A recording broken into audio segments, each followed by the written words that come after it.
Hello, everyone, and welcome back to Navigating the Periphery. My name is Deborah, and this is my son, Philip. Hello. How is everyone doing today? If you're into what we're doing on this channel, I think you guys know what to do. Please stick around and hit that like and subscribe button. We want to try and get our message out there and try and reach and help as many people as we can. Navigating the Periphery, we are trying to stop the stigma of a mental health diagnosis one show at a time. And if you know anyone who could benefit from watching this channel, please help spread the word as I hit the microphone. Remember, it's okay not to feel or be okay all the time. You're not alone. We're here. So, Mom, how are you doing today? I am good, Philip. How are you doing? I'm good and ready to discuss today's topic. But first, a brief disclaimer here. We are not medical professionals. No. Clearly, we are not. This channel is for information and education purposes only, and Philip is speaking to you guys out there from his personal life experience with OCD, GAD, and schizoaffective disorder. So please refer to our full disclaimer at the end of this video and every episode that we put out. So Philip, you're up. Thank you, Mom.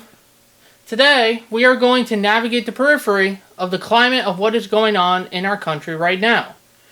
There is so much going on now to cause stress even for someone who doesn't have a complex mental illness like schizoaffective disorder. I mean, I had issues leaving my house before the election was over. However, I just want to make one thing clear. This in no way is going to be an episode on politics. No. We're just going to touch on how divisive our country has become and how a lot of fear and anxiety can manifest due to this. Just looking at political discourse on social media can be a nightmare. If you're on the right, you probably can't stand people on the left, and you think they're either dumb, evil, or whatever else. Likewise, if you're on the left, you're probably thinking that conservatives are evil, dumb, or something along those lines. It's a lot to take in, especially with how important the policies are this time around. Every day, at least here in New York, there are college protests. There is government efficiency reports, the immigration issues, and the cost of everything from groceries to utilities going up is affecting everyone. It causes people so much anxiety. It has become so incredibly hard to focus on the things that really matter in life, like health, well-being, and family. That is really true, Mom. Perhaps a lot of this is on my generation, Gen Z. Given we've all grown up with social media, that definitely contributes to this issue. But I can't help but notice when I hang out with my parents and their friends, who are all middle-aged. Thanks.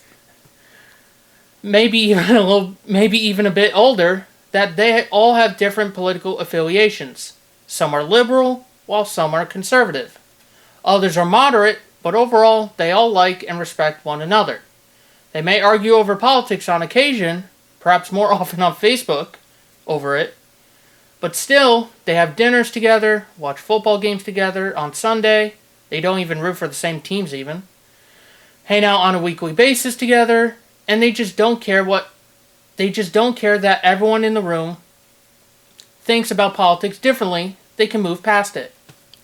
Then there are some people, no age restrictions, who are just miserable over what's happening and will fight even with family over what's going on in the country.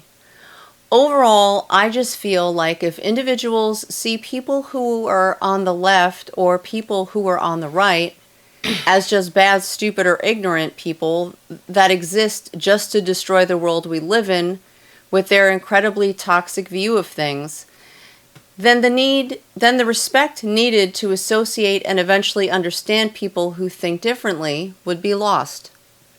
A recent study indicates that a quarter of Americans experience burnout before the age of 30. With financial pressures, political climate, work-related stress, and physical health concerns being primary contributors. Younger generations report higher stress levels, underscoring the need for effective coping strategies and mental health support. Human beings are communal animals. In order to have a strong sense of security and a good quality of life, it's necessary that we feel a deep sense of connection and belonging within our community. Political divisiveness undermines the experience of a harmonious community and leads to insecurity, fear, anger, and stress. We humans have two opposing inner survival mechanisms: love, compassion on the one hand, and fear, anger, and hatred on the other. Both of these drives are important to our survival. Love, compassion, and generosity enable us to create strong families and communities and lift one another up and support each other when times get tough.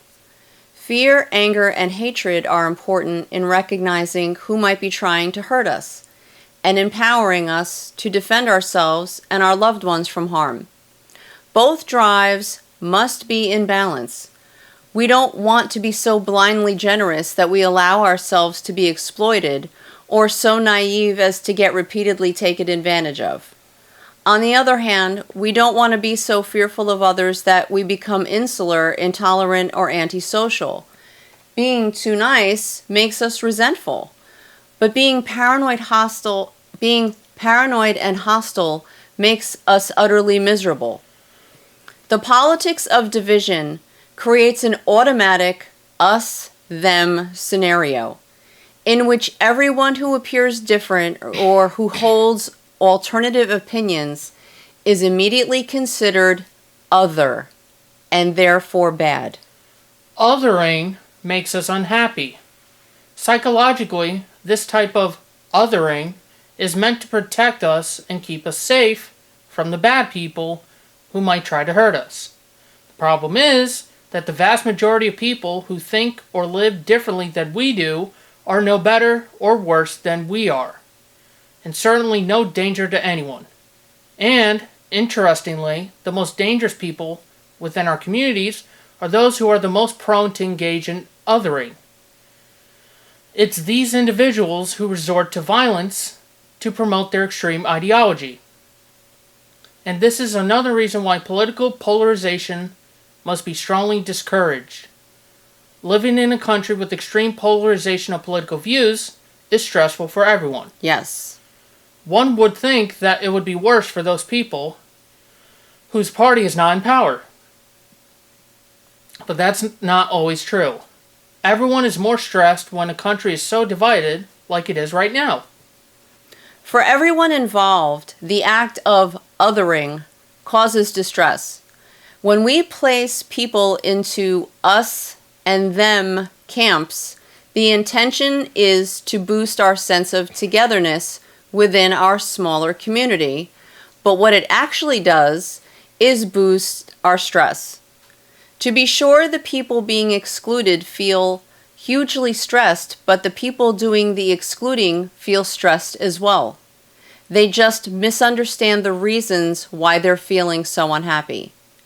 Those doing the othering believe, quite wrongly, that they're unhappy because they live in proximity to the others. What they don't realize is that they're actually unhappy because they've created false divisions among themselves. And it's these divisions that are hurting them. The more divisive the politics of a country are, the more stressful and distressing it is for its citizens. Like, hello, America.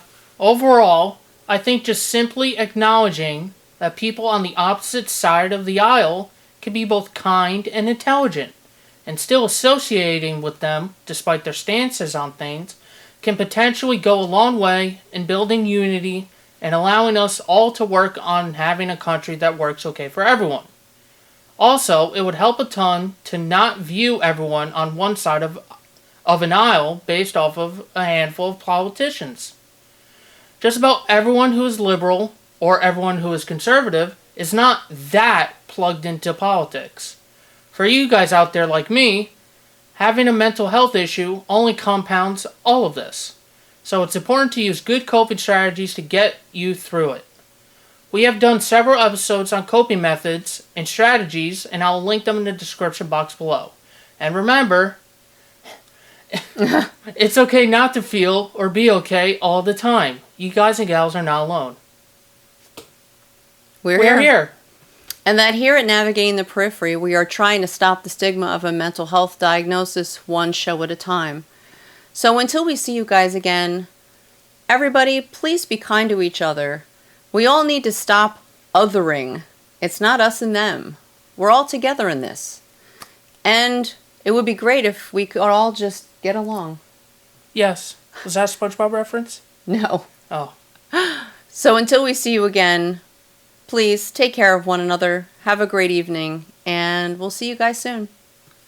Take care, everyone. Bye. Bye.